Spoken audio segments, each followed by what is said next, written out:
He's got balls. I'll give him that. And it just goes to show that coaches in the NFL are born, not made. Like, you got to come out of the womb looking like a football coach, right? Yeah. I mean, the best, the Mike Cowers, Bill Cowers, the Mike Tomlins, like Don Shula. Like, you look like a fucking football coach. That's why that fairy in Miami's never. I was waiting for. I know. You knew I was going there. You were going there. I knew it. He's never gonna win. I was about to say he's never gonna win. It's a gimmick offense. When they go and they talk amongst themselves later on after the game, there's no way they're like, yeah, we believe in that motherfucker. No fucking way. Like, look at this clown. Look at this. He's like playing Madden on the sideline, like hitting his vape. Like, what the fuck? What is that? The funniest thing that he's ever done. It was the funniest interview maybe I've ever seen. He's at the deal. It's like week 6 of last year. And he's like, hey, coach, so there's no ping pong table in the locker room now. He's like, yeah, Tyreek, he goes, oh, yeah, you know what? I'm really proud of the guys for getting rid of that. I guess we're going to be focusing on football. And then Tyreek Hill comes to the podium next. He's like, hell no, I just ordered a custom one. It's coming in tomorrow. We had to move that bitch out. Welcome into the Slobberknocker Sports Podcast. I'm your host, Dylan Leak, joined as always by my man, the uncle of Bernie, Texas, Uncle T over here. And today we have a very special guest to welcome to the show. He's a former host of his own sports talk show on Ticket 760, one of the best sports minds I know. Now hosts his own podcast called The Unrestricted with Vex and the Bulldog, which I do listen to weekly, and which listened to that last episode about you shitting on the Cowboys, which was great. My favorite episode so far. Thank you for joining us, Vex. My pleasure, Dill. Happy to have you here. Great to see you. Great to see you as well. What's been going on? Everything going good? Oh, dude, love it. The podcast has been a lot of fun. Post-radio career, I guess I went like 8 years without being on the radio. And I kind of needed a microphone back. Yeah. And the pod world gave that back to me. Yeah. So thanks for having me on. I'm like excited to jump into this. Yeah. It's my favorite time of the year, one of my favorite times of the year. Like this past weekend, 4 great football games. The NBA is kind of ramping up. It just gets good right about now. And college basketball is getting to the point where I want to watch it now. Yep. This is when it gets great. It's a great time of year for sure right now. I've been watching college basketball from day one. Yeah, we're big college basketball guys. Now gambling has a big effect on that. But well, let's talk about some of those NFL games because the first week sucked. I mean, to be honest, they were fucking horrible games. One good game out of 8, right? Yes, yeah. One good game. It was the Lions and the Rams, right? That was the only close game. But essentially 3 of the 4 were great games. The only one that kind of got away from the Texans late was that one with the Ravens, which I think most people expected. But what are your thoughts on the Buffalo debacle, right? I feel bad for them. It feels like they always have the short end of the stick. Oh, my God, I want to cry for them. I really do. Yeah. Like, I feel terrible. What must it be like to be a Bills fan? It's just brutal. Like, they go in, like, the pantheon of, like, bad teams to root for. Top 5 for sure. Right? I mean, you could make an argument for losing 4 straight Super Bowls.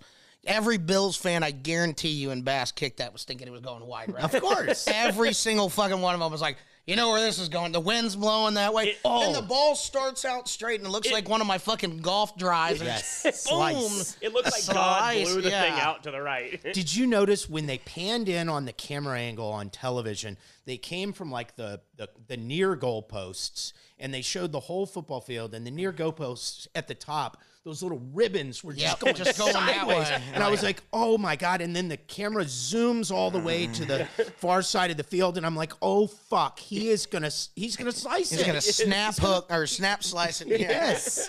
I mean, not in the right rough either. No. I mean, he missed that bad. It was bad. It's really terrible. I mean, you could say that the Bills fans at least got to 4 Super Bowls, but at the same time, that's really crushing. Yeah. To go to 4 consecutive and not to get one. They're right up there. Like, Browns fans are fucking pitiful.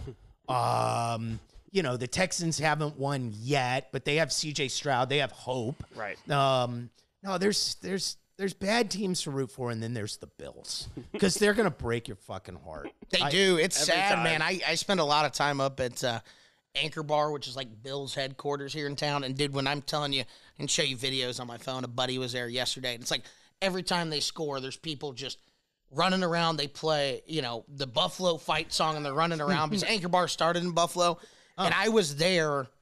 It's a franchise wing place, and so I was there, I guess, was it 2 years ago now, 3 years ago now, when they had 13 seconds and went down and got the field goal. 2021. When they scored, dude, people were throwing. I mean, like, it was an absolute, like, they were ready to flip cars over in the parking lot. Yeah. And when they went down and scored, it's the funniest thing.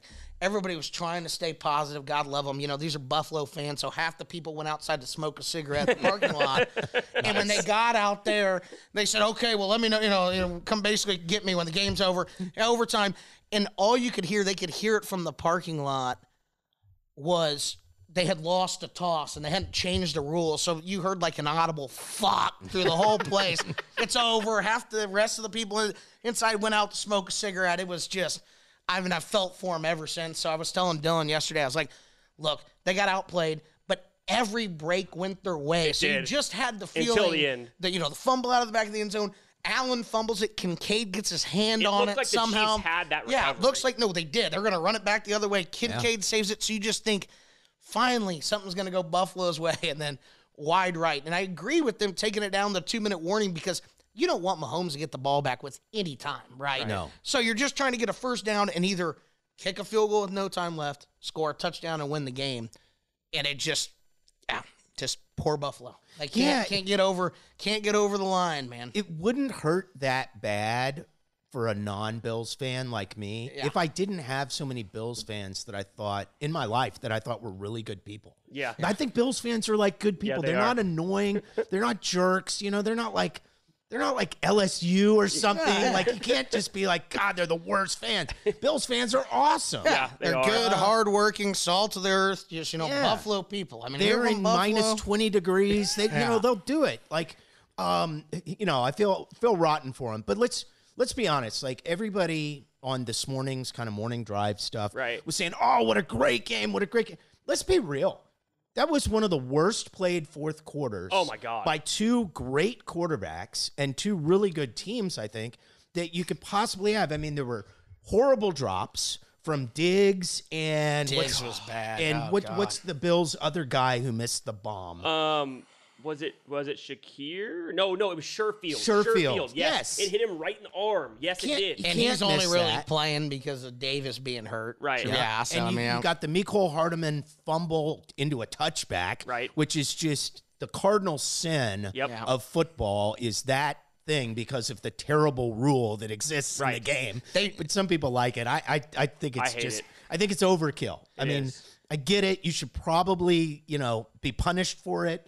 But like giving the ball to the other team at the 20-yard line just seems like a little much. It's ridiculous when they don't even recover the fumble. I think it's ridiculous. The take I heard, which I actually liked on it, is I've never necessarily liked the rule, but they were talking on Part of My Take about it, and it was interesting. He said, look, in football, everything favors the offense. Everything. You get a 50-yard pass interference penalty. You get so if you fumble out of the back of the end zone, if that's the one thing the defense actually gets to go their way, I heard that and too. You're stupid enough to drop it and fumble it out of the back of the end zone.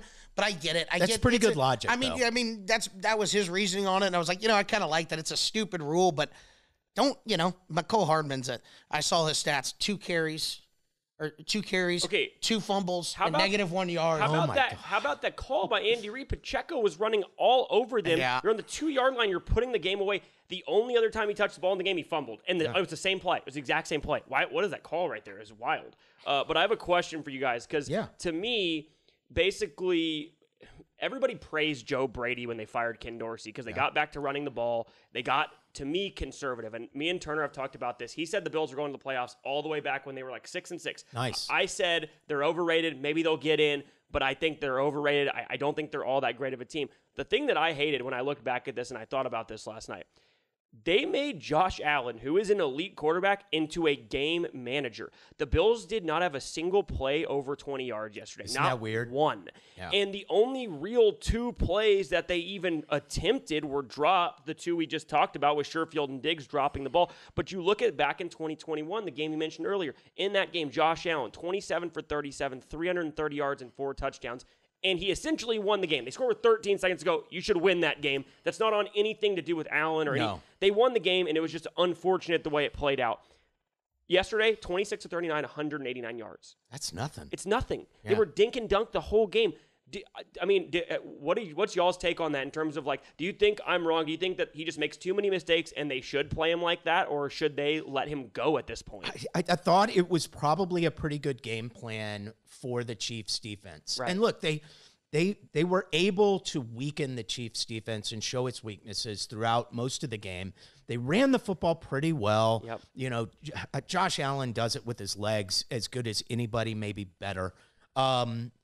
I just hated the last drive. Yeah. Like, I felt like they played for the tie instead of really opening it up to play for the win. And you're right, T, like, taking it down under 2 minutes, that's fine. That's all well and good by me. But, like, he missed his tight end, and Josh Allen doesn't get out of this unscathed. He missed his tight end in the end zone. Yep. I'm trying to remember the time marker on that, but he had him. It was second and down. 9 in the last series. Yeah. So it was the second to last offensive play. He was wide open. Had him. Tackle kind of got pushed into him, but all he had to do was step up. If Yeah. he steps up, he finds him for a touchdown. He's wide open. So he doesn't get off unscathed, but I thought the play calling got really conservative. Absolutely. And that's not Sean McDermott's style. Like, they've been aggressive for most of the year. Like, and they've been aggressive in the game. And then you get to the nut cut and then you just kind of pucker up. Yep. I'm not into that.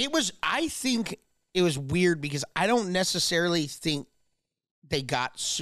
I definitely don't think they were playing for a field goal there. It may have seemed like they That's kind what of it were. felt like to me. No, man, they were trying to. If, in my opinion, you take it down to the 2-minute warning, the Chiefs have 2 timeouts left. If you get a first down there, the Chiefs use both their timeouts, and you either win the game with a touchdown or the worst is overtime. If you kick a field goal there with anything more than a minute left, the game's over. Mahomes is going to score get a field goal. You're right. 100 times out of 100. That's what they were trying to do with the clock, in my opinion. But the thing is that the way it played out is like, even if they make that field goal, they would have given it back to Mahomes. No, 100%. But that's on Allen had a guy wide open in the flat when he tried to score a touchdown on second down. But he did have him open. He was open. That was an aggressive play call. Tony Romo pointed out right away. He goes, look, he had a guy wide open for a first down. And in reality, at that point, when they made that decision to get it to the 2-minute warning, you legitimately, I know this sounds crazy, you're almost better getting the first down, making the Chiefs use their timeouts, than going up 4 and giving the ball back to Mahomes with 1:40 left. That may sound crazy. The Bills' defense was not even close to stopping the Chiefs. That was the best the Chiefs' offense has looked to me in terms of consistency all season. They scored on almost every drive. They scored with the exception of the fumble into the end zone. Yeah, they had one and they would have scored, and they took a knee before I agree halftime. with you. So if they give, in my opinion, they give the ball. That's why when I was telling my brother about it, I think it was 4th and 8, so you have to kick it there. But if it was 4th and 4, I would have just. I know this sounds crazy. Bass has missed several field goals, missed last week. I'm just going for it and trying not to get the ball back to Mahomes at all, because your defense proved they could not stop him. They were not going to stop him. They were a sieve. Yeah. On the last possession, Josh Allen never used his legs, did he? It was weird. It was weird. So weird. That was very weird to me. The one thing I will say, I didn't have a problem. I agree with Dylan because Josh Allen's my favorite quarterback, so I don't like them putting a leash on him. If he turns over the ball, fine. That's who he is. He's a gunslinger. Yeah. But Joe Brady came in, ran the ball in the first half like he did, not quite as well, but he did against the Cowboys, where he just ran the ball. Dan Quinn never, for the Cowboys, back in week 15 or whatever, never made an adjustment. Right. Nope. Spagnuolo did. Yeah. He brought one extra man to the box and said, okay. And that's when you saw the deep shot start to develop downfield, where Diggs should have caught a ball there, Real quick, but how about that throw by Allen? That was like ridiculous. 60 yards in the air on a fucking dime. I was watching with my 8-year-old son, and I was like, Jackson, I think that was like 65 in the air, man. Perfect. Like, that was a bomb. It was perfect incredible. throw. Incredible. And so, I give all the credit to the Chiefs defense and Spagnuolo for making the adjustments, making them throw it. And I think it was just tough for Allen to throw. Gabe Davis isn't the greatest receiver, but without him out there, and you have Shakur and Sheffield, the guy that dropped the ball, whatever, and you have Davis being doubled. I mean, Diggs, Diggs, safety help over the top, and he's been Diggs, man. Where the fuck was Diggs? Where did he go? The last 10 weeks, for 21 yards. The last 10 weeks of the season, he's been horrible. I think the first 6 he or looked something like he didn't want to said, be out there. First 6, I believe he had 100 yards every single game, or at least 5 out of 6 games or something. since then he's showing up to fucking kilts in the game and deciding he doesn't want to fucking play. So I don't get it. I feel bad for the Bills, and like I said, I love Josh Allen, so I'm with you. I wish they would take, the leash off him and just let him chunk it around the yard, but I think without Davis, they thought, hey, we're going to try to run the ball and neutralize the blitz a little bit, and they did a pretty good job, but Chiefs made adjustments that a lot of people didn't make adjustments on, against the Bills, like the Cowboys, and it, ultimately cost them the game. But Dylan made a good point. I think the Chiefs proved that they were just the better team, better defense, and if it wasn't for all the breaks, they would have won the game probably by, more anyway. It could have been worse. Yeah, for sure.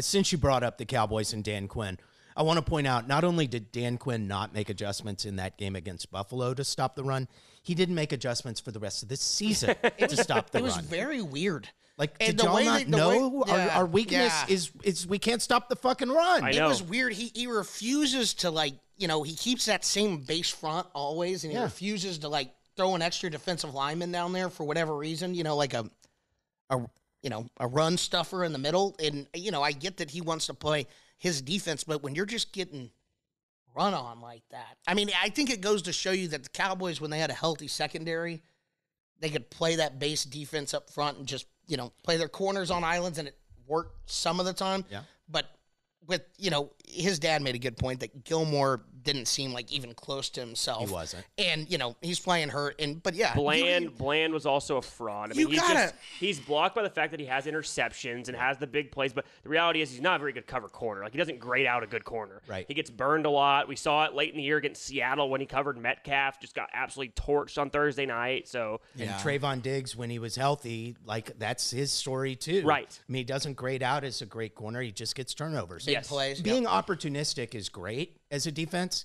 I just don't think you can count on that when you're playing against another playoff grade team. You're just never going to get 4 interceptions in a playoff game.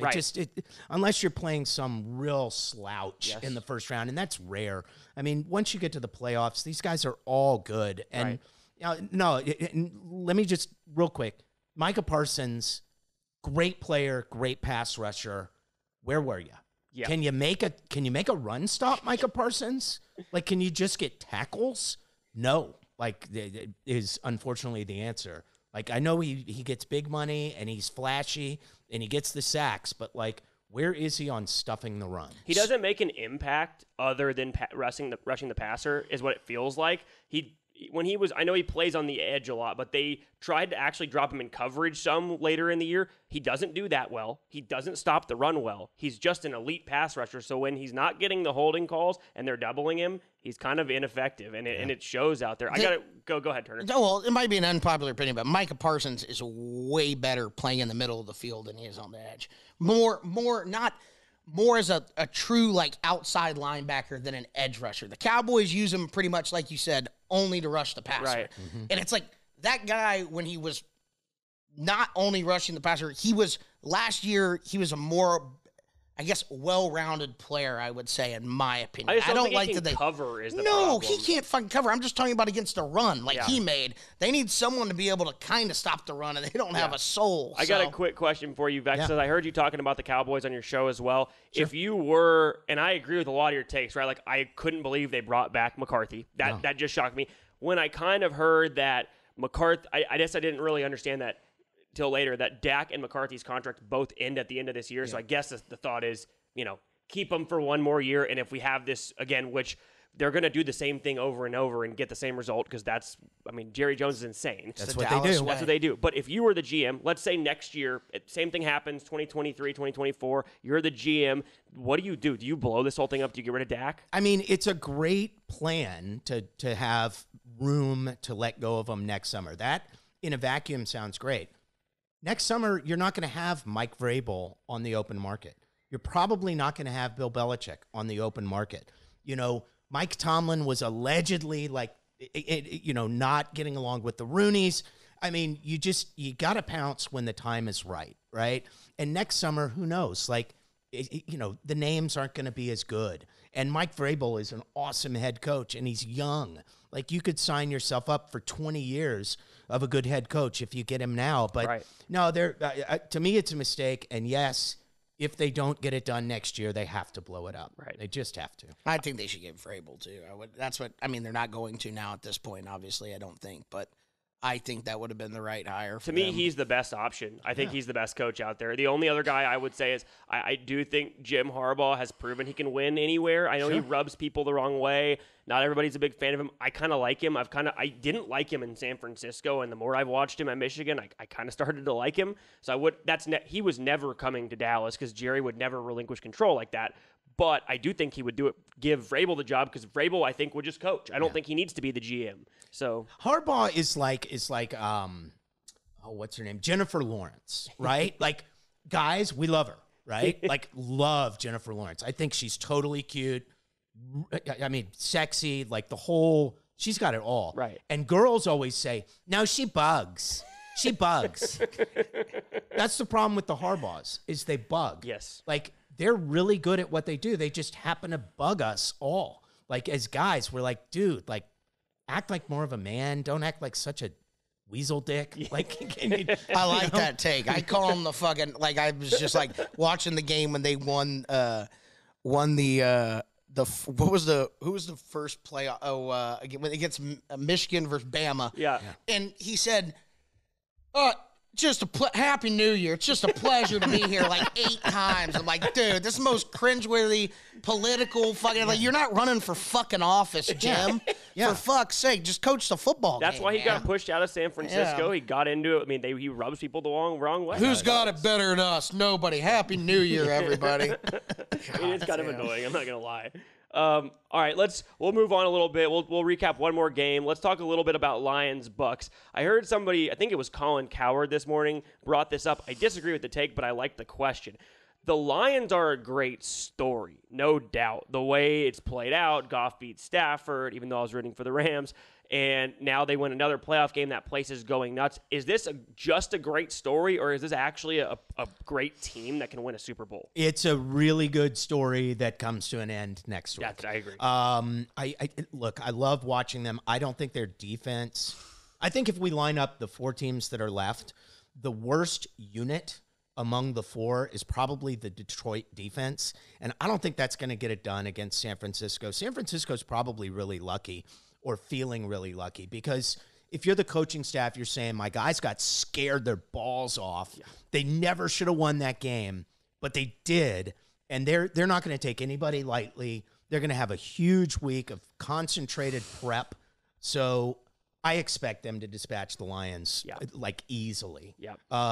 We've seen San Francisco, when they want to be, really pull their dick out and be dominant, right? Yeah. And I expect that to be this kind of game is what I expect. I would agree with that. I think they got, through the scare of Green Bay, which was definitely a scare. They could have lost that game. They did not play well. And what's the latest with Debo? Is he playing? I heard today he's 50-50. They don't know. He's questionable. I have a feeling he's going to play. They should still be able to beat the Lions with or without Debo, as long as he's back for the Super Bowl. But, yeah, I think I agree with Jeff. I think the Niners will make pretty quick work of the Lions. The Lions all year have been fairly good against the run, right? And in the last few weeks, they didn't seem to be as good, but secondary is not very good. And they're just on paper, they're not as good as, they're not as good as the Niners, and they're going to play in San Francisco, so they shouldn't win the game. That's just it. Is they've had kind of a weak competition level in these first 2 rounds. Yeah.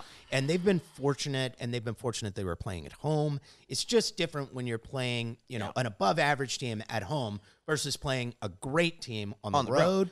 Yeah. I don't think if they had that energy of home field, I think it would be a more fun game. I don't know if they'd win it either, but it would be more fun, obviously, in Detroit with all the people going batshit crazy, And they're built for the AstroTurf, right? They're built for indoors. Yeah. They are, and Jared Goff's home road splits in his career are bad. Are they? Yeah, they're real bad. And if there's any sort of weather, like I know it started raining in San Francisco in that game, if it starts raining or anything like that, that's a blowout in my opinion. I don't think it's even. Although really close. Brock Purdy looked fucking horrible. He's got to get his fucking gloves figured out. Get the gloves. What He's is got to that? get this figured out. Like, I'm a glove. I'm not a glove. I'm gonna try a different glove. And Dude, it's weird. The figure it guy out. played at fucking Iowa State. You'd think you know. Hey, this is what I do in fucking bad weather, right? It's not He his wasn't first playing- time. He wasn't playing at USC in college. He's playing in fucking Ames? Yeah, Ames, Iowa. Ames, Iowa. Yeah. Do you know what this Lions team kind of reminds me of?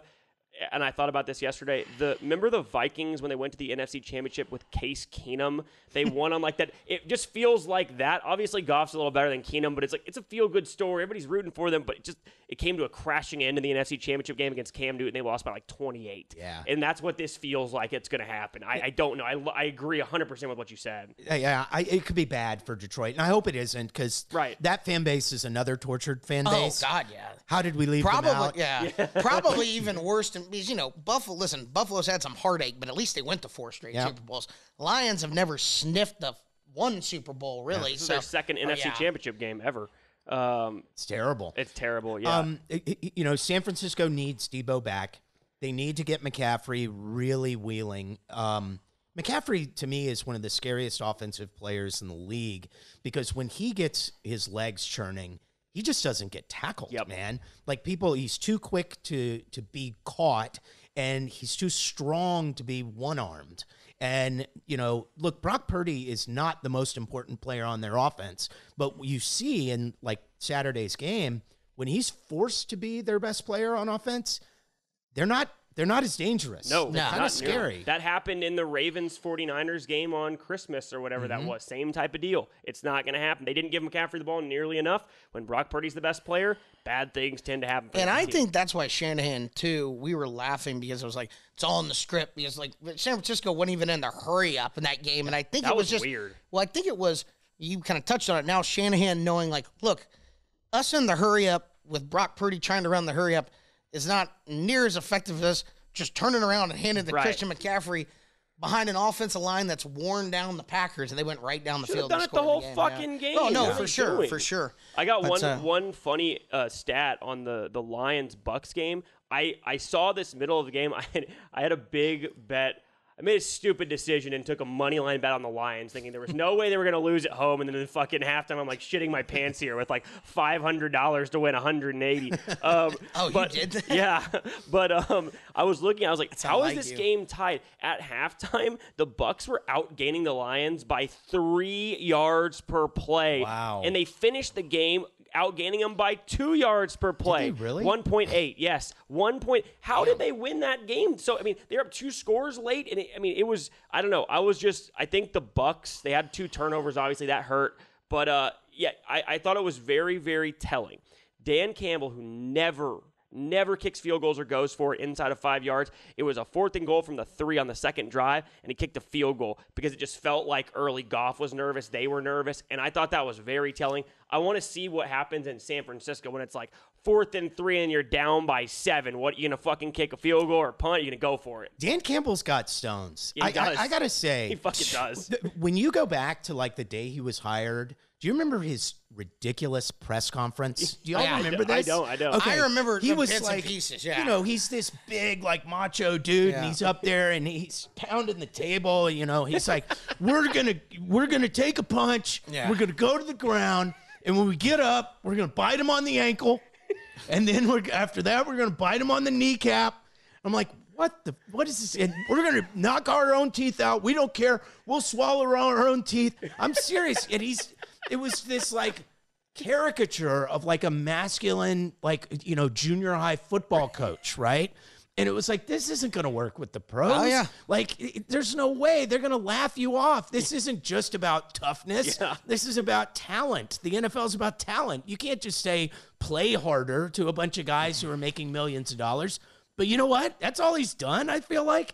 And they're playing really hard for him. It's funny because I think it's when you're, an ex-player, and especially him, a journeyman who was, around, had to do all the dirty work, whatever it was to stick around. And I think the players respected him for the simple fact that it was one of those deals where it's like, oh, this guy's, earned his stripes. He's been around. We'll listen to him and, we'll go to battle with him. And, but then when you have a guy, if this was like someone like, Bill Belichick or someone who did play football coming in and just trying to be that over the top hard ass. Like, I just don't think it works. But no, he just convinces these guys, and it's just, their way. And he's like, look, we're so shitty. This is the way we're going to fucking do things from now on. Did y'all see his post game in the locker room? And he's like, sit there, and he's like, you guys know how fucking hard it was to do this? And they're like, hell yeah. And they're all fucking like pumped and buying it. And I'm like, oh my God, they really do believe in this dude. They love him. It's like, it goes back to the Cowboys deal where he's like,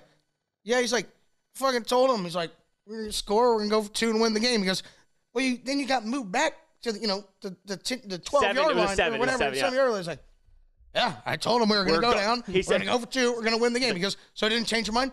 No. Does it look like a change? We're going for the win. No, he's got balls. I'll give him that. And it just goes to show that coaches in the NFL are born, not made. Like, you got to come out of the womb looking like a football coach, right? Yeah. I mean, the best, the Mike Cowers, Bill Cowers, the Mike Tomlins, like Don Shula. Like, you look like a fucking football coach. That's why that Ferry in Miami's never. I was waiting for. I know. You knew I was going there. I knew you were going there. I knew it. He's never going to win. I was about to say he's never going to win. It's a gimmick offense, and nobody. My dad said the same thing.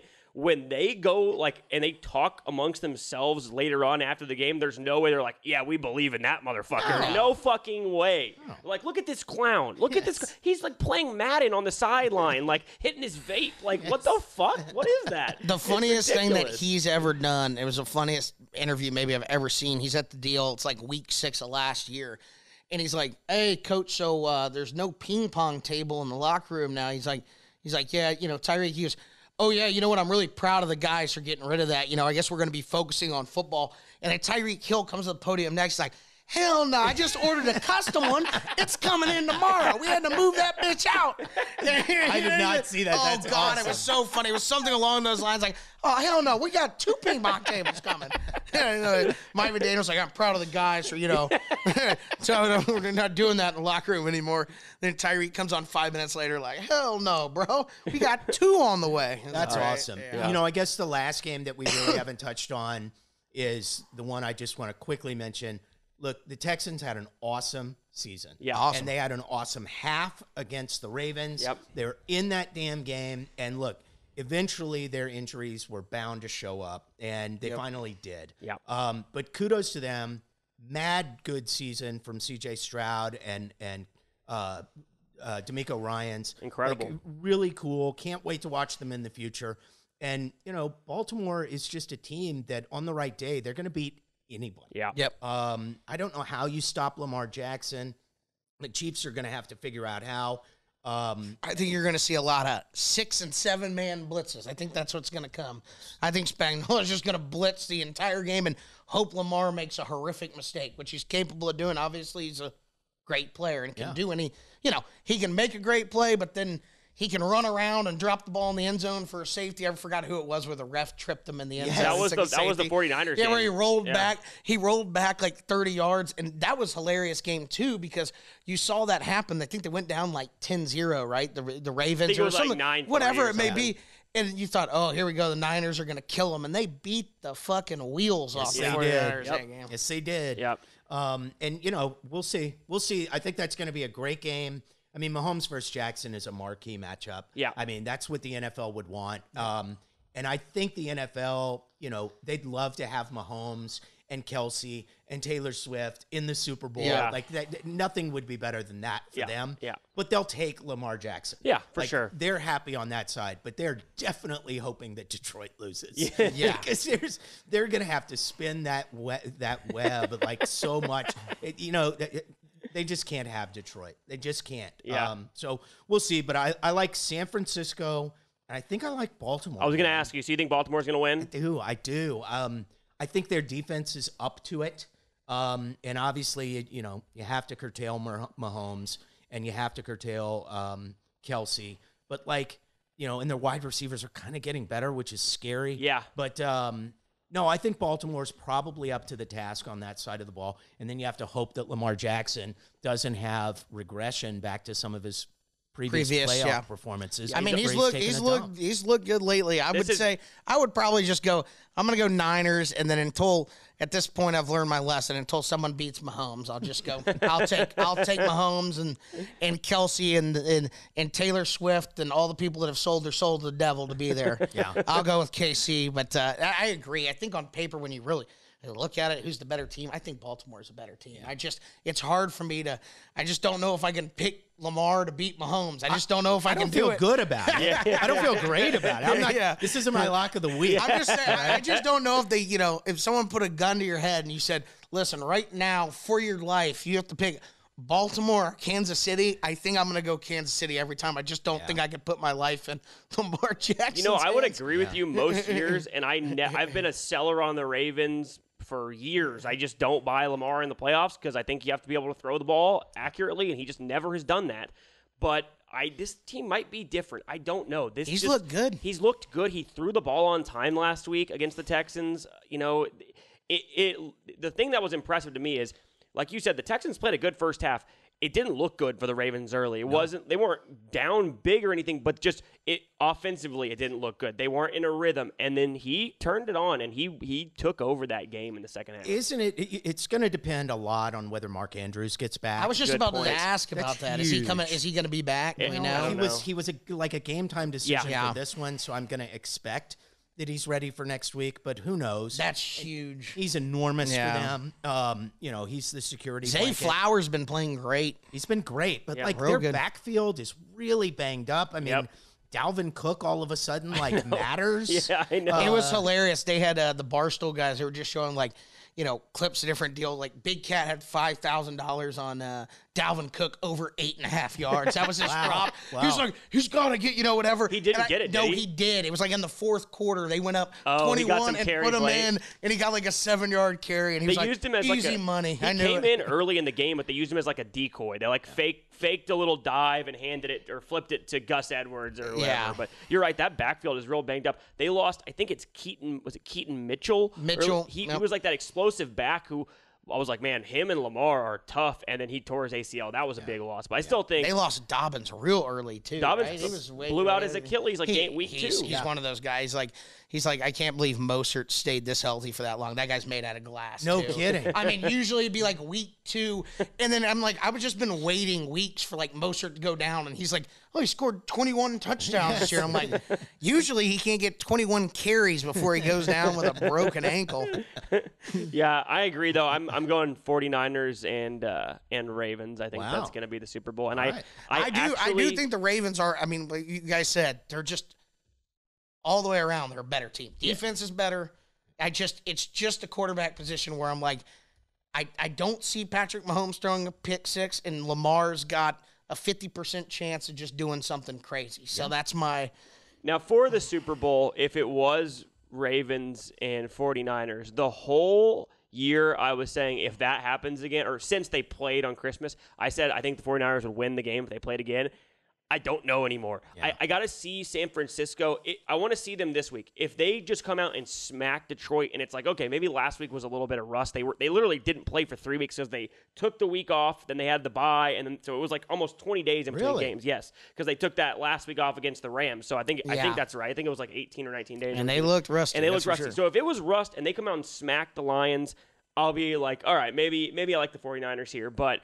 If Purdy looks anything like he did last week, and it's a close game against the Lions team who I don't respect all that much, I may pick the Ravens to win the whole thing. Yeah, I have a bet from mid-season on San Francisco to win it all at plus 700. Oh, that's a great bet. So you're cheering for the Niners. Yeah, I think I put 150 on it. Oh, nice. Damn. So I'm rooting for the Niners really hard, and I was scared shitless at halftime against Green Bay. Sorry, I almost said Detroit. Yeah.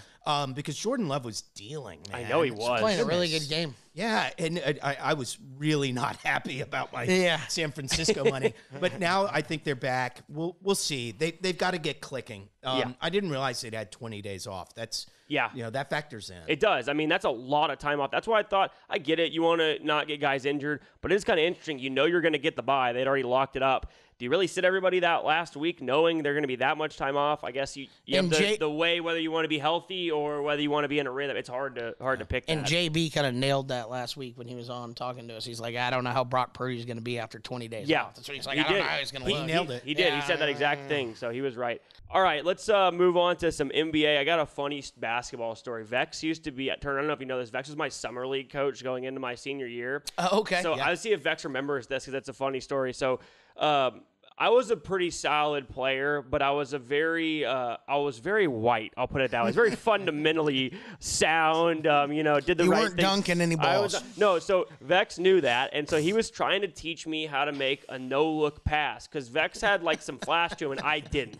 And so it's summer league, and he's trying to teach me. So it's we're playing. We were working on practice, and he showed me a couple times, and he was trying to get me to do it, and it's kind of awkward for me. And then I started to get a little bit. So in a game, I'm dribbling the ball up. And I throw, I look off Evan Boland, our big man, and I throw just like an absolute dime no look like this. And I turn because I threw it like that. And so I see Vex and Evan smokes the layup. And I think he flipped the fucking chair over.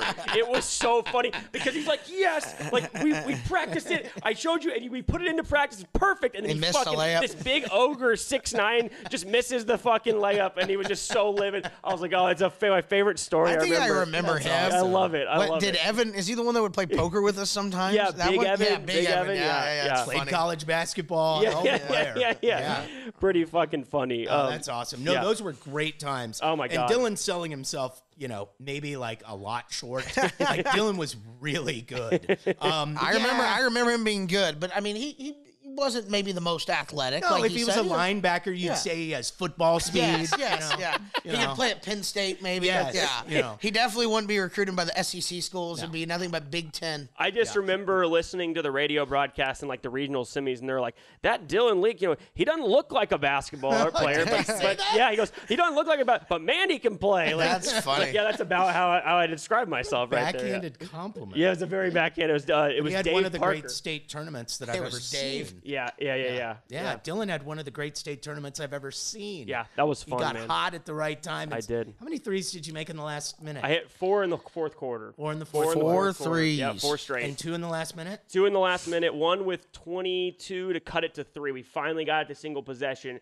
And I'm not going to sell anyone short. I won't name names, but we said in the timeout there, don't fucking foul Keith Frazier. He touched the ball and somebody immediately fucking fouled him. And I can guess. Yeah, I know you know. Yeah. Mm-hmm. But that run was a blast, and having you guys around there, that was good times back in. And we coached together AAU for a while. That was a blast. And then our group who we coached was the next and only team since my group to go back to a state tournament. Yep. Tyler and Brandon Johnson and Matthew Pisano and Evan Karkanigas. I think we had a pretty successful run as AAU coaches. Yeah, we did. That was a good, fun group. I mean, I remember we got those kids in 7th grade, and they ended up going to state tournament after 5 years. So pretty cool little deal there. Pretty cool. Yeah. So, but we'll move on quickly to some NBA, and I want to ask you a few questions, starting with the Spurs. I know that's your specialty. We're a San Antonio show. So, obviously, I think Wemby's been fantastic. I kind of want just your overall thoughts on him. Obviously, I don't think he had much bust potential, so I don't know what people expected. Like, did they expect him to be LeBron? Did they expect him to be just this? I think he's been fantastic. Do you think that? He's been amazing. Yeah, okay, he's been amazing. I'm glad you said that. Anybody who views, his first half season as anything but a positive is fooling themselves. Okay, good. I mean, he's shown out, and he shows these spurts where he goes on block on one end, 3 back the other way. Then it's a steal or a great defensive play, and then he follows it up with a dunk. And he shows these short little bursts of dominance that I think we all know as he gets older, he'll be able to replicate into, 35 minutes per night. Right. And the prospect of that for the Spurs is just amazing. I mean, look, he's going to learn not to dribble in traffic. He's going to learn what he can and can't do off the bounce, right? And, he's going to get stronger. I think we all are praying that he ends up with, Giannis's physique, right? Wouldn't that be the wet dream? Yes. I don't think he's ever going to quite build out like that. But, if he can get to his version of that, then he's going to be unstoppable. Right. No, he's an absolute force, and you can't give the kid enough credit because, look, he's been raised in a fishbowl. He's been tall, and everybody knew he was going to the league since he was 9, right? And he handles media scrutiny. He handles pressure moments in the game as well as any 18-year-old that I've ever seen, and that includes LeBron James. LeBron is polished and was polished. Wembanyama is on that level. he's just not built like a grown-ass man at 18 years old the way LeBron was, where he could kind of take over a league. Yeah. Do you think should they give him the Rookie of the Year if it's him versus Chet? Obviously, do you think to me it's clear cut? Maybe I'm biased. I don't know. I don't think it's clear cut yet. Okay. Honestly, and look, admittedly, disclaimer. I have money on everybody but Wembanyama. Yeah, because he was such a big favorite. Yeah. I put down money on Scoot and also on Chet for Rookie of the Year. So, like, that Chet ticket is really going to pay. Yeah. So I'm kind of rooting for him a little bit. But, no, I think to this point it's been pretty even. Yeah. And we'll just see who can stay healthy, who can log the minutes, and who can impress the voters from here on out. I mean, if you're going on win totals, it's definitely going to be the Thunder's player because they have the better team, right? And San Antonio can't compete with Oklahoma City right now on the floor. So, and I don't know anything about basketball really, but the one thing historically though, records haven't really mattered in Rookie of the Year. No, I don't think so. And I was telling somebody, because someone was asking me about it, and I was like, here's the way I look at it. And I could be completely misguided looking at it this way, and I know, all due respect to all your other tickets, you know, what I mean? But, it's one of those deals where I think personally it's almost detrimental to the league to give it to anybody else but Wemby. You're right. Because you're trying to build a superstar and a once-in-a-generational player, and you're going to be like, no, we're going to give it to the third option in Oklahoma City who's actually a sophomore, Chet Holmgren, and he's going to win. It just seems like, I know he's had a great year, but to me, from a business perspective, and the NBA is a lot about business. I do know that much about the NBA. It would make zero sense to give it to Chet Holmgren. You know, I've had this idea in my head coming from basically the beginning of the season.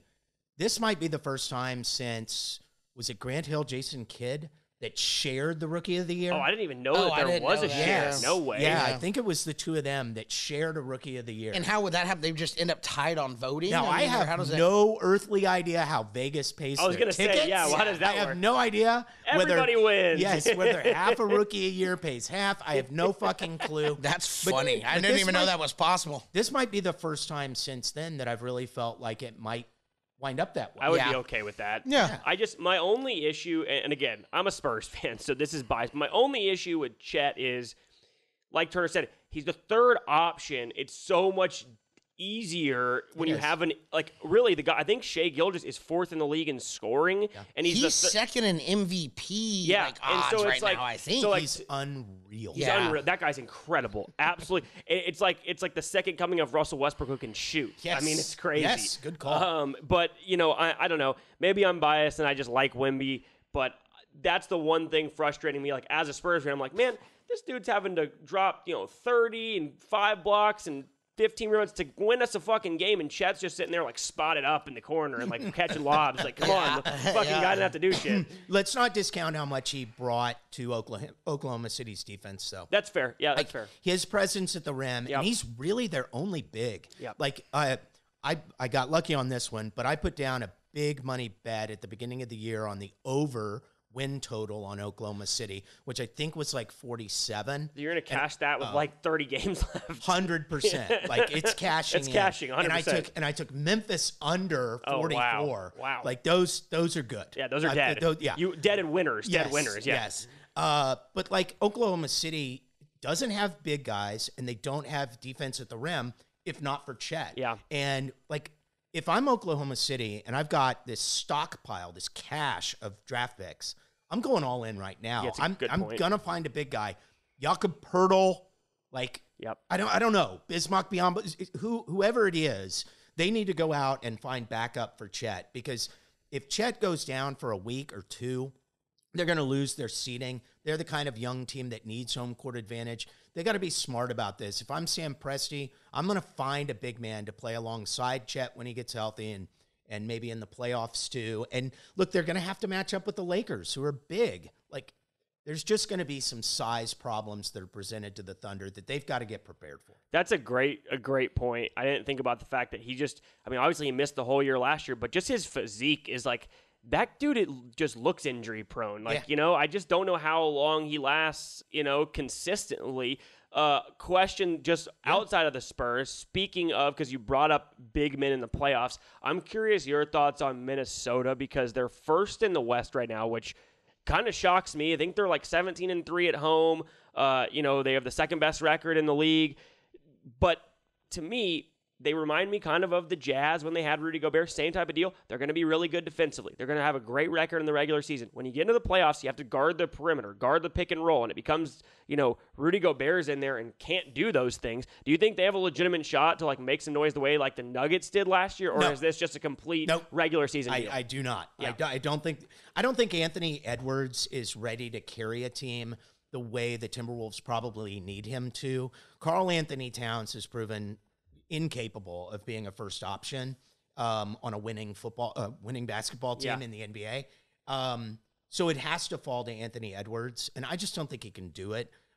Look, credit to them. Like for, I don't know, maybe 3 or 4 years, everybody's been saying preseason, I think this is Minnesota's year. They're going to come up, get into the play-in. They could make some real noise, and it never materializes.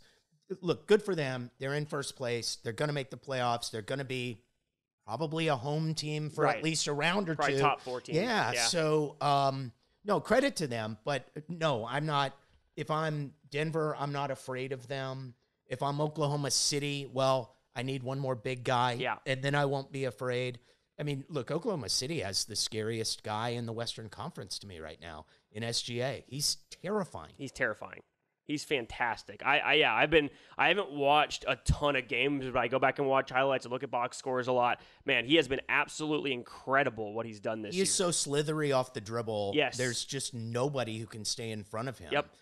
He gets a paint touch whenever he wants it, and that's how you beat NBA defenses is by getting paint touch. I give credit where credit's due. I was just thinking about Oklahoma City. I mean, Sam Presti may have done the best GM job in the last decade anywhere. Damn of any right. team. Unreal. I mean, they're going to be. They're going to be unbelievable for the next 5 years at least. I mean, probably longer than that. But it looks like they've built something like almost, with the Spurs, in-house that they're going to be really, really good for a long time. Yeah, dirty little secret. The Spurs have not been good at drafting since Sam Presti left. Yeah. Thank you. Yeah. Dirty little secret. What the fuck is Brian Wright doing? Yeah, I don't know. I mean, Jesus Christ. On that. The Josh Primo effect. The Josh Primo. The flasher. what was the foreign guy we got that's out of the league as well? He was like a lottery pick not so long ago. Yeah. Luka Samanic. Samanic. Jesus Christ. He's probably playing over in the Euro League. I was telling Dylan about Wemby. I said I kind of know some stuff about European basketball and Euro League. That I was telling him that when Wemby left the Metropolitans, I was just looking at stuff that they started the season like 0-11 or something. Like they finished second in France last year behind, Monaco, who's the best team over there. And they finished second in France last year in the playoffs. And Wemby left, and I think they started the season like 0-11 and like 1-15. Do you know who the point guard was on that Metropolitans team for like at least half the year last year? What was the little point guard that you and I really liked at LSU? He's real, like light skin, real kind of short. Yes. Oh, I know exactly. I can't think of his name. And he had like an incredible couple games in the tournament one year. I know exactly who you're fucking. It's gonna piss me off. I know who He was their point guard. Oh my God, he was the point guard on the Metropolitans, and I think he didn't get along with Wemby. And I think they shipped him out. Did they? Yeah. Was it Trey Waters? Tremont Waters. Yes. Yeah. Tremont Waters. That dude is a fucking stud. We used to watch him, like we would bet on him, and he would just fucking kill it. Wonder where he plays now. He was so good. I always tell him it's fun because I know some, a little bit about the EuroLeague teams, and it's like you got Scotty Wilbekin over there that plays, or something like all the classic like tournament, legends that didn't make it to the NBA that are playing over there, and then Keenan Evans from Tech plays for one of the Israeli teams. But it's just funny when you see the names on the box score. It's like, oh, look at all these tournament legends that didn't make it to the NBA. It's crazy, man. Question back on the Spurs. So, all right, shoot, give it to me. Yeah, I'm gonna fire these off because I need your takes on these. So, look, maybe I've become a little bit of a hater. I love Pop. Pop has done incredible job in the early 2000s and won the championships. He's a legend. He's a Hall of Famer. Never gonna go away. But is he the right guy to stay here right now? And I, in my opinion, in the past, I kind of feel like maybe we should have moved on, but we kept him. Do you think he's the right guy? For the future or for right this second? For the next 5 years. No, not for 5 years. Okay. No way. I mean, look, I love Pop too, and all the accolades, he's deserved. Right. I just wonder how into it you can possibly be at his age, right? Like, Pop has his winery. Pop has other interests, none as much as basketball, but he does have things. I mean, he's a lifer. Yeah. Like, whenever I see Pop, like, he wants to talk hoops. Right. Like, he really does love the game. And, like, I like Pop. I'm one of the few people that actually likes the guy. But, like, I also wonder, at his age, do you have the intensity to stand up and scream at players the way you used to? And we heard stories when we were growing up, right, about him, taking to task Tony Parker or Tim Duncan, even the franchise's cornerstones. Like, he would do that. I don't know that he really goes through the screaming matches with his players the way he used to. And if he's not going to, then he has to make sure that his assistants are. And if they're not doing it, then Pop can't be the head coach. I don't think he does that at all anymore. No, neither. I think it's It more seemed of like a he's softened. To me now, it seems like it's sad his wife passed away, whatever, Yeah. and it's like this is all he's ever known. He has other interests, but this is like his hobby. I mean, he's almost said it before in press conferences where it's like, they pay me $10 million a year to do it. Like, what the hell else am I going to do? It's like, and he likes, this is all he's ever known, and he likes it. But as far as screaming at this team that's won what? How many games have we won this year? 7. Seven. I almost shorted this one. We beat the Wizards the other night. Yeah. Do you think he's in the locker room screaming? Absolutely not. I don't think so. But I do think, and Dylan's, I mean, we'll call it what it is. He's basically a Pop hater at this point, which is okay.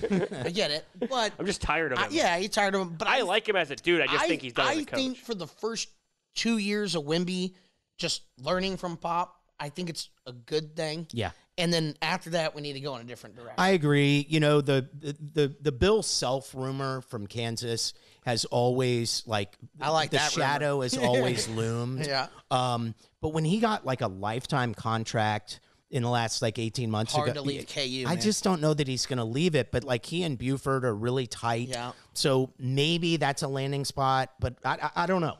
I don't know. There's not another coach that I would jump out of my seat to go grab right this second. Will Hardy was a guy that I might have done that for, but it's too late there. Too late. I don't know. I don't know how much longer Pop has. I've seen the Spurs defense deteriorate to a point over the last couple of years where I wonder whether it's Pop's genius that made us a great defense when we were a great defense, or whether it was something else. Yeah. The players, it's always about the Joes, Right. Jimmys and the Joes, not the X's and O's. That's right. But whether, maybe there was an assistant coach along the way who was so helpful, but I don't know how much talent the Spurs coaching staff really has. I think that kind of remains to be seen. And if there's somebody that can ascend to the top, I mean, I think we all thought Becky Hammond might be that person. Yeah, for a little while. Like we've all had these theories. We thought Ginobili might wind up being that guy when he retired. And, those prospects have probably dimmed. So I don't know who the next person is. And before I get rid of Pop, I'm going to want to know that I've got a replacement that I can trust. That's fair, because at that point, it's like, all right, we've had the same dude for this long. We make a rash decision here, and now we're going to be the team that pops around for it. But that's just not the type of organization we are. I think, though, and I could be completely wrong, I think that with certain guys that Pop gave their start in coaching to, like a Will Hardy or someone like that, I think that there's, especially with Utah, I think there's enough respect that Pop in 2 years, if he calls Will Hardy, it's like, hey, whatever, we want you in San Antonio, you come here, you're going to coach Wemby. So. I think he would be down here in 2 seconds. I hope so. Or I Quinn Snyder, wrong. maybe. There's some interesting ones. Whoever he wants, but I think that a lot of people respect him enough to be like, and not to mention we have Wemby now, which makes it a little bit easier, right? Yeah. It's not like it's just And Keldon Johnson and Vexler. And his wife is actually from here. Went to, I believe, Madison High School. Hardy's wife? Yeah, we Really? went to school. We went to St. Pius with his wife's little brother, Reese. So yeah, they grew up here, and so I think that could play a factor. As well. That's helpful. I have no idea, but it just seems like some of those guys that Pop gave the start to, that if he did call him, was like, and like I said, it definitely goes. It's a lot easier now that we have Wemby, locked up for a while. So the question that I get all the time is, Who are the Spurs going to go get? They need a point guard. They got to go get a point guard. Who are they going to go get? Look at the free agent list, Jeff. Tell me who we're going to get. I got to be honest. It's not about the point guard position because we're not one player away. We're just not. We're like 3 players away. So that was my question. I was going to ask you, do you think in their current form we can build around some of these younger guys? Like, how many guys away are we from this? Is this cut a couple of these guys or trade a couple of these guys and rebuild around Wemby? Do we need to go get free agents? What do you think? I think we are 3 years away from being a year away. Okay. So I think we have a lot of runway ahead of us. Yeah. And look, Vassell and Keldon Johnson are going to have to prove, and Sohan and the rest of them are going to have to prove that they can actually keep improving year by year with Wemby and be an essential part of the roster 4 years from now. Like, if I had to guess right now, I don't think Sohan is going to make it. I agree. I don't think Keldon Johnson is anything more than a sixth man who brings scoring punch and aggression. I think Vassell still has a chance to be a nice wing player, but not a second banana, like a third banana, right? Like he's never going to be, unfortunately, good enough to be, a Robin to his Batman. But we'll see. Like, look, they're going to have 2 picks more than likely in the lottery, so we'll see. That's what I've always found weird is people ask me somewhat of the same thing, like, oh, well, who do you think the Spurs should go get in this one? I'm like, nobody right now. Not yet. It's not this year, and it's for sure not next year. It's like, maybe 2-3 years down the line, then you're like, okay, now Wemby's ready to be a superstar of his own team, and then you go get, maybe some young players, maybe some vets. But to me, I feel like you have Wemby and 2 really good vets around him. He built, kind of a super team, if you will, like around that, and you win games. But people that want us to go get people now, I'm like, why? And then people that also want to, I get that it's frustrating we lose so many games, but that's what I think Pop's doing too, where it's like, people are like, what is he doing? This and that, the other. I'm like, they're frankly not trying to win. It doesn't matter. Zero difference. We want to have the first pick again. Yes. It makes zero difference. Like, we're not going to the fucking playoffs. Yeah. I mean, there's zero, like, everybody talking about it. I'm like, what are you so animated about trying to win now? The season's over. I mean, she was over before it even started. It's just all about, development. Getting those guys developed. Yeah, I mean, it's just... Anyway, I hope we keep losing. I want that ping pong ball to go our way again and get the first pick. I'm with you. Like, when we started the season, I was saying to myself, look, I hope we play every team close and lose every single game, all 82 by 4 points. Yeah. Like, that's what I would love to see. That would be ideal. Yep. And look, they've played competitive games against good teams about once every 2 weeks. And they've also mixed in a horrible blowout about once a week since the beginning of the season. Yep. Now, I don't think you learn a whole hell of a lot when you're losing by fucking 40. Yeah. Okay? No, you do not. You just don't. There's just not a whole lot to be gained. But, like, they have played enough competitive games against good teams for me to feel good about this season as a developmental year. Yeah. Yeah, I completely agree. I don't know how much you follow draft picks. Do you know who do you like in the draft? Is there a guy you would take if we had the top pick, or just a guy you like in the top 10 around there? Alexander Sarr's really good, but I don't know that he's a real first overall pick. Right. Like that's the kid out of France, right? Yeah. And then there's the Jokic kid, or Jovic. Right. Sorry. What is it? It's one of those. Yeah, it's something like that. Yeah. I know what you're talking about. I've watched, just like every other NBA dork, like I've watched his scouting tape on the internet. Right. But Are they EuroLeague guys, both of them? Or? Yeah, I guess so. Okay. I don't pay a whole lot of attention to that. Over there, yeah. But like, when I watch their tape, you try to see if somebody jumps out at you. And if I'm being honest, nobody does. Yeah. It's not like it's the worst draft in the history of the world, but there are no defining players to this draft. So it's a horrible draft to have 2 lottery picks if we're being honest. And maybe the Spurs can punt, right? Maybe you kick the can down the road and you see if you can't get a player back for one of those, and you start that way. Like, if you could get a young player on a good contract, I'll make one up.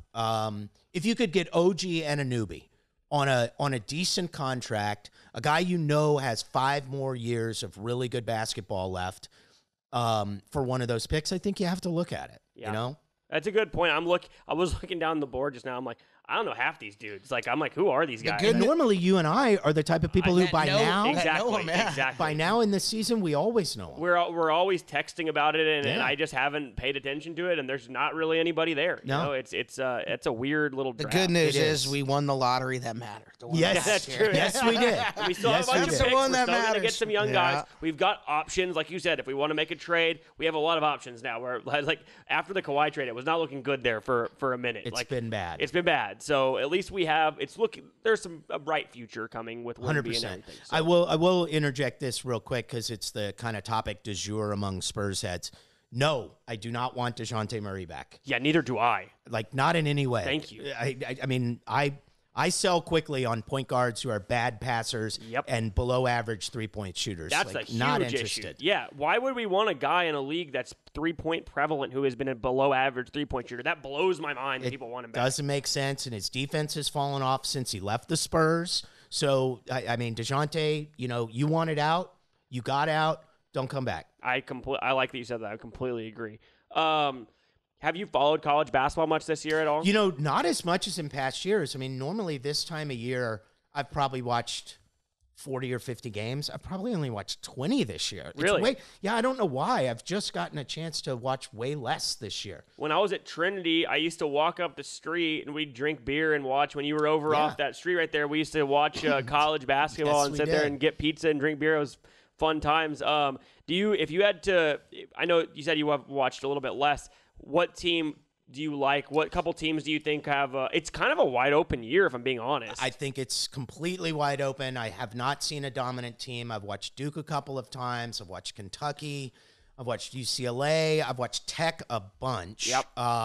I don't know why I'm an adopted Texas Tech basketball fan. I didn't go to Tech, but I love Tech. I loved Chris Beard. Those teams are so fun to watch. Oh my God, they were so good. And then he had to won go a to national Texas. title. Yeah, should have won. Yes, he should have. Yes, he should have. If Culver doesn't help off on the drive there, they win a national title. Nightmares about that one. Like, what are you? I just like, what is still? Yeah, what are you doing? What are you doing? What are you terrible? Terrible from your best player. It's just it's hard because they play that no middle defense where you help, and it's just so hard in that moment to be like, man, I'm so trained to make that rotation, and now I have to stay with a shooter. That's I think what happened. But again, you just have to be aware in that situation. Like you just have to know, like, okay, don't give up a three. Let him have a layup. Let him have a layup. Yeah. But Virginia got really lucky in that game too. Oh, they got lucky the whole tournament. Yeah. They should have lost to Purdue. Should have lost to Auburn, and should have lost to Tech. They shouldn't even been in the Elite Eight. They should have been lost in the Sweet 16. And that was the year after they got bounced in round one, right? Correct. Yeah. Yes, it was. UMBC beat them, right? That's the right. Retrievers. So I'm curious to see, have you seen Purdue play at all? I have. What do you think of them? Because to me, they feel like the same Purdue team. I wouldn't be shocked to see them lose early. I don't think it's going to be a Virginia thing where they lose in the first round and then go win the whole thing. A lot of people think that. I don't. No way. They're too dependent on their 3-point shooters. Lawyer's a really nice player. I like him. He's good. I like him. But I don't know. I'm petrified of taking Purdue for more than one win in my bracket.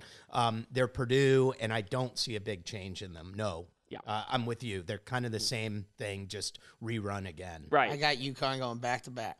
Really? I think they're gonna win. I think I haven't watched near as much as I have usually this time of year, kind of like you, but they look pretty good, man. Kansas, I usually Kansas I've pulled for since I've been a youngster, but they just don't.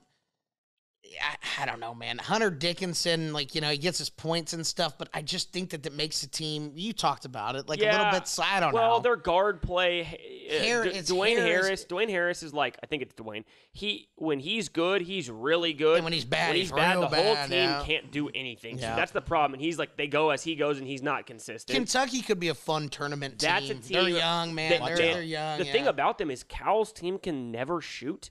And this is the best 3-point shooting team he's ever had. So that Reed Shepherd kid. Look out! Shoot. Yeah. Oh my God, he's real awesome. good. I do think I have my little sports website where I post my betting picks and I write little articles and blogs. Nice. So I have said over the past 3 weeks on my college basketball blog that I think UConn's the best team in the country. and I do. It's just hard for me to pick them to win again because of how hard it is to repeat. I just and that tournament, it's I don't know, hard to win the tournament. I thought Arizona early on was really good. They faltered as of late. They barely won at home to UCLA on Saturday. Arizona's done that the last couple years. They've looked so good early. Like, remember they ran through, was it last year they ran through the Maui and just beat the hell out of everybody? Yeah. Lost to Princeton in the first round. Yeah. I mean, so I don't know. I don't know what's going to happen. What do you think of the Texas Longhorns chances? Man, I don't like them. Yeah. It's interesting because they could turn the corner only because they just got Dylan Dessou back. And Dessou is, he was their best player in the tournament last year on a really good team. Yes, he was. So he's that good. I think he's an NBA guy. I don't know how high in the draft, but I think he's an NBA guy. I really like at the college level the point guard they went and got at a transfer portal. Asmus? Yes. From Oral Roberts. I think he's phenomenal scorer, and I always have liked Tyrese Hunter, although he feels like he's kind of missing something. I watch him and there's just something a little bit off about his game. He was the Big 12 freshman of the year at Iowa State, came to Texas, and it was like, I'm just waiting for him to be this stud, and he's just never become it. He's just kind of the second or third option. But honestly, and I don't want to get into the whole Chris Beard thing, but look, it was devastating to me because I was a fucking massive Chris Beard fan. Favorite coach. I thought he was the best coach in college basketball, and I was clamoring, if Texas can get this guy, man, if Texas, with the resources they have, we've never been a basketball school. And when we got him, I literally, for the first time ever, was optimistic about Texas basketball. We might actually have a shot in the next couple of years to win a national title. Not only do we have the team last year that's that good, he had number 1 Ron Holland and the number 5 recruit in the country coming in. Obviously, whatever goes down, he's gone. Whether they could have found a way to keep him or not, I don't know. I have no idea. I didn't look into it enough. I do know that she redacted the statement, and I know that there was a lot of stuff like that. And I feel like to me, if that was in Texas Tech, he might have stayed. The fact that it was in Austin makes a difference. Oh, if it was Texas Tech, he would have still been there at the school. And it looks like look who hired him. Ole Miss. That's like the very Texas Tech type of school. Very right? smart. 100%. The one problem I have, and I've talked to Reed Seckler, big UT fan. We were texting about this the other day. Rodney Terry's the wrong guy for the job. Okay, he did not win at Fresno State, so he got basically a lower job at UTEP. He did not win at UTEP, so he became an assistant. And he got a group that was very veteran, that had Chris Beard's, grit and toughness, who had been put together by him, and he did a good job, but it wasn't the hard situation everybody talked about. He had a ton of talent that he walked into in a situation. It was like, okay, don't fuck it up, and he didn't until the Elite Eight, and then he completely fucked it up and fucking cost us the game up by 10 with 8 minutes to go, and you lose. Oh, yeah, Miami. I think I ripped my shirt off. I was so fucking angry. You were not doing good that night. I was not doing good. It was a rough day. But I don't think it's the right place for Rodney Terry either. The team seems really disjointed to me to this point of the season. I'm not saying that they're going to be bad and that they can't make a run. They can. I mean, I think the Dessou-Asmus combination is a really good 1-2. As college basketball goes, it's really good. But they seem to rely on Asmus way too much. Yes. And the other wings don't seem to get involved. I didn't think of him as a selfish player to Oral Roberts. He kind of strikes me as being a little bit more selfish this time around. I'm not sure I'm loving that. And it doesn't look like Rodney Terry has the reins to pull back on him. Right. So, look, I want to see Texas succeed. I love Texas hoops. But I don't think this is going to be a great year for them. Yeah, and the Oral, I completely agree. And the Oral Roberts coach, I believe, went to Texas Tech, right? I think that's right. He's at Tech doing a pretty good job. I haven't seen a lot of games, but apparently he's been doing great. I don't know how you say. Is it Asmus? Yeah. Even though it's spelled completely not like that. Amis or something. Yeah. Amos, When Asmus was there, they had a beautiful offense they ran, and to your point, they shared the ball. He had sets run for him. Rodney Terry doesn't run all that great of stuff. It just seems very isolation heavy, pick and roll heavy, just very simple. It's very simple. Reminds me of Tom Pender's. Yeah, that's a great point. Yes. It's just really basic, high ball screen, high ball.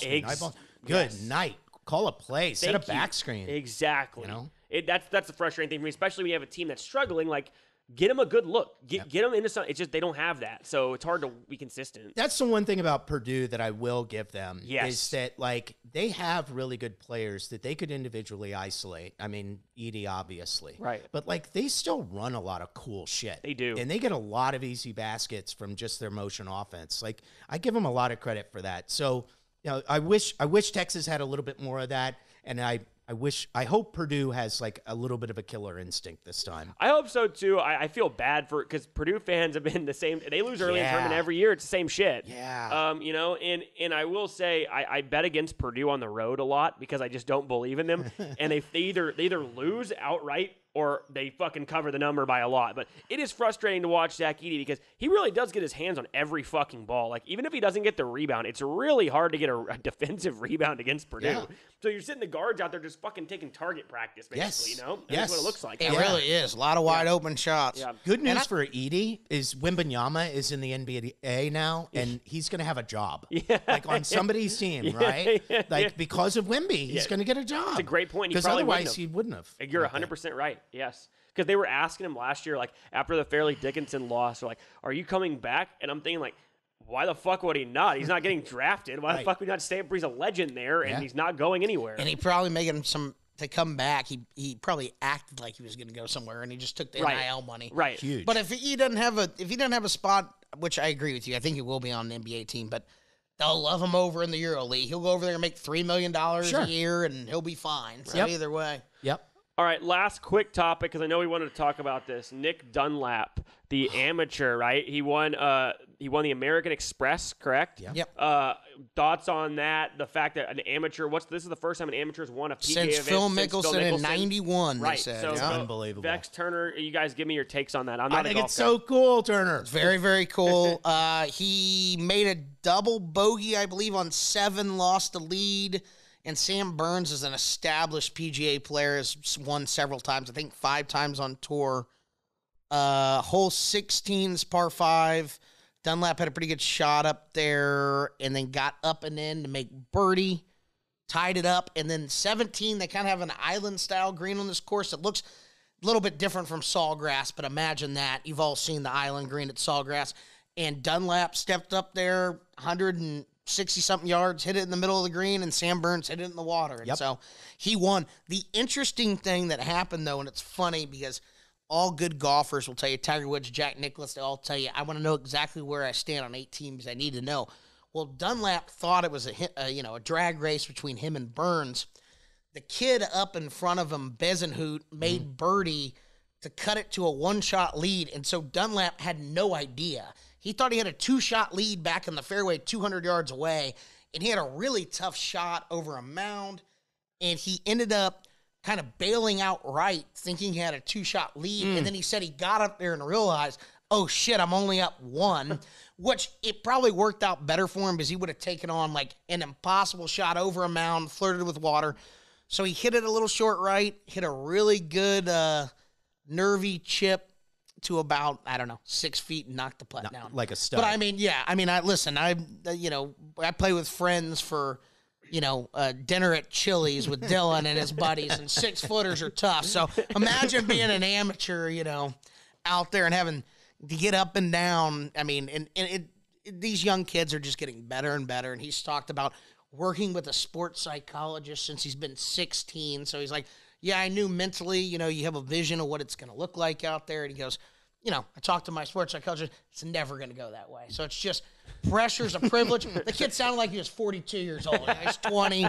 And it's just like these guys that are on tour now are in trouble. And if you ever think you're going to have a kid that's going to be a pro golfer, you're wrong. You're not. I mean, No, they're born, kids, not made. Oh, it's ridiculous. These kids are just so good now. It's like, Justin Thomas came in the other day and shot 61. He's like, yeah, I thought I was going to be fucking winning, and a college kid shot 60. Like, fuck him. Yeah. He went to, he's like, the kid went to Alabama just like JT, so he's happy for him that he won. But, the world of golf is just getting crazier and crazier. These guys are good. It is. It's getting younger and younger. You're right. The talent pool that's coming out of the colleges is better than it's ever been. I think their program that the PGA established to get these kids out on PGA, on the tour earlier, and to get them on the Korn Ferry earlier is really working out for these guys. Like, they come in not fearing anybody. No, they think they can beat everybody. Like, Texas Tech had Ludwig Aber, who played in the freaking Ryder Cup 6 months out of Texas Tech. I mean, he was playing golf for Texas Tech. 6 months later, they're like, hey, kid, you're pretty good. You're going to be on the Ryder Cup team. He's like, oh, okay. Okay.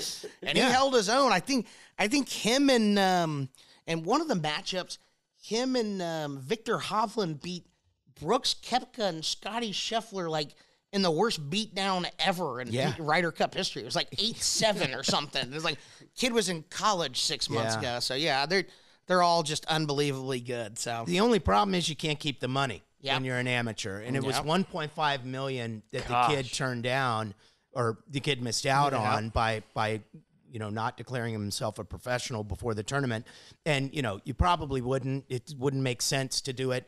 But now, he's an amateur. He's going to play in the Masters. Like, that's amazing. Yeah. He's going to be the coolest kid on the Alabama campus for a couple of weeks, at least until spring football starts. Exactly. Right. And it's really cool for him. And, you're absolutely right. The game of golf gets younger, longer, and better. Like, every single damn time I take a look at it. It's absurd. It really is. And as a guy who loves to play, and, I think of myself as a pretty good player. Like, I carry a very low handicap. Did you play professionally for a little while? No. I thought, for some reason I thought that. No, I never Somebody played told me you were really, really fucking good. I'm pretty good. Yeah, but I heard you were very fucking good. The difference in, like, you're good at the club versus you're great on these tracks like the American Express and wherever they play on the PGA Tour. It's just this whole other ball of wax. Yeah. And like, you think about Nick Dunlap, like, what kind of NIL deal did he had? Good point. Probably pretty low, right? It's just almost golf. nothing, probably. Yeah, it's just golf. But now, I promise you, this morning, Monday morning, whoever represents him or whoever is close to him was getting calls from Saudi Arabia, from the Live Tour. Like, what's it going to take? How about $50 million? And I bet that deal's on the table. Yeah, they get all kinds of I guarantee crazy. you're right. That's crazy. John Rahm's new team over there, I think I don't know if Dunlap's name was getting thrown around, but two of the best college golfers, John Rahm was thinking, because they have teams of 4 over there in the Live, that he's going to just get real young. He wants all the best young guys. It's going to be him and all the young guns, I think, on his team. He just got $500 million deal. He's not worried about winning the tournaments. He's building his franchise, if you will. But yeah, it's interesting. It's funny now that I never really thought that Liv would kind of catch on, and they just, that Saudi unlimited piggy bank money. I always say you just keep getting that oil out of the ground, and they can pay anybody any amount of money they want. So I couldn't root harder for them to fail. And I don't think they're going to anymore. No, they're not. No, I'm the same way. I was like, this is stupid. It's like, whatever. And it's just like, now it's absolutely not going to fail. Yeah. I mean, and the PGA Tour kind of, I think, realized that. I think the PGA Tour, too, that's a whole other different discussion. May have done some shady things to hope, make it easier for them to fail, and it didn't really work. Yeah. And then, so they had to compromise, and now they're, coming together. And I don't think anybody knows what that's quite going to look like yet, but that's the plan. They merged, didn't they? Right, in a way? Kind of. No one knows. I'm not even kidding. Like, it's one of those deals that, like, you even ask PGA pros that are like, I think we've merged, but we don't know. So that's I just remember the news coming out that they merged, and then, like, a week later, it was another person signing with Liv. It's like, wait, what? I don't understand. And John Rahm, especially, is like, probably had the thoughts like, okay, well, I hear we're, like, merging, and you guys are offering me $500 million.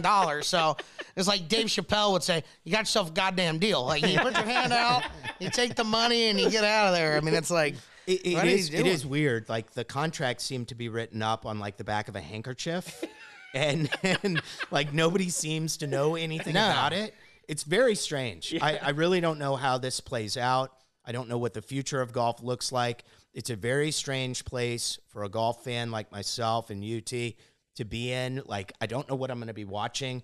If I'm being honest, if I had my choice, I would never, ever support the Saudi Arabian government. Right. I would gladly opt out of watching Live. Yes. But if they're in bed with the PGA Tour, if they merge with the PGA Tour, and I'm going to be forced to watch Oh, it. yeah. know. I'll be watching. And to your point, T, like the players don't fucking know. There is a PGA Tour player who I know who the day the merger was announced, and I went up to him and I was like, hey, this is great news. You're back, huh? And he's like, I really have no idea. Yeah, it's crazy. No one really has have any no clue. idea. Yeah. Crazy. Very strange. All right, I think that pretty much wraps it up. That was a blast, man. That was Yeah. awesome. That Thank was you fun. so much for coming on with us. My pleasure, boys. You are I appreciate absolutely you. It was welcome fun. on here anytime. Yeah, we're gonna need. Listen, we're definitely gonna need you during the NBA season. When you're available. Save us from some boring episodes. I'm here for that. Yeah. Put your money on. Oh goodness, I like the Celtics a lot in the Eastern Conference. Okay. And I think the West is still pretty wide open. It's really going to be hard for me to see anybody beating Denver. When they nut up and decide to play their best basketball, they're just too hard to beat. And that offense they run with Jokic and Murray beautiful. is beautiful. It's a beautiful thing to watch. I have to say, I became a fan of them last year. I never liked them, and I liked them after watching that shit. It's the last just couple fun to years. watch, It's fun to man. watch. It is. The actions they run are beautiful. Thank you again to Jeff My Vexler pleasure, for bro. coming on, man. My dude, one of my favorite people in the world. And go check out his podcast again, The Unrestricted with Vex and the Bulldog. It's on all major podcasting platforms, Spotify, YouTube, Amazon, all that stuff, right? All of those. All those. And so that will wrap up our episode. Thank you guys for joining us. Make sure to like and subscribe to our channel, and we will be back next week talking about the Super Bowl preview and recapping all the NFC and We'll AFC get Championship Big games. Dog in here to recap a ski trip too. Yeah, we got to get Big Dog. Gotta in get Big here. Dog. Let him know how the bunny slopes were over Yeah, there it in was Aspen. private plane last year Yes, because it's private plane in Yeah. Aspen. Yeah. All right, thank you. Thanks, guys. Thanks, Jeff. It was Thank fun, you guys. man. I really Yeah. enjoyed it. Absolute blast.